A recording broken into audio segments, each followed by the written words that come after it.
శ్రీ సద్గురు పరమాత్మనే నమః. శ్రీ స్వామి అచలానంద గురుభ్యో నమః.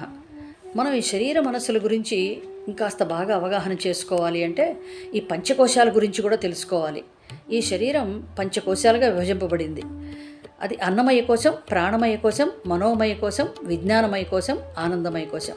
అన్నమయ కోశము అంటే అన్న రసంతో పుట్టింది, అన్న రసంతో వృద్ధి చెందుతూ ఉన్నది ఈ స్థూల శరీరం. ఇది అన్నమయ కోశం అంటాం. ప్రాణమయ కోశము అంటే ప్రాణ, అపాన, వ్యాన, ఉదాన, సమాన వాయువులు, అలాగే ఉపవాయువులు ఉన్నాయి కదా, నాగ, కూర్మ, క్రికుర, దేవదత్త, ధనంజయ, ఈ వాయువులన్నిటితో కలిసి కర్మేంద్రియాలతో కూడింది ప్రాణమయ కోశం. జ్ఞానేంద్రియాలు 5 ఉన్నాయి కదా, ఆ 5 మనస్సు కూడితే మనోమయం. ఈ జ్ఞానేంద్రియాలు బుద్ధి కలిస్తే విజ్ఞానమయ కోశం. అలాగే పైన వీటన్నిటికీ అతిరిక్తంగా ఉన్నది, అతీతంగా ఉన్నది ఆనందమయ కోశం. ఈ 5 కోశాలు పంచకోశాలు అని పిలువబడతాయి.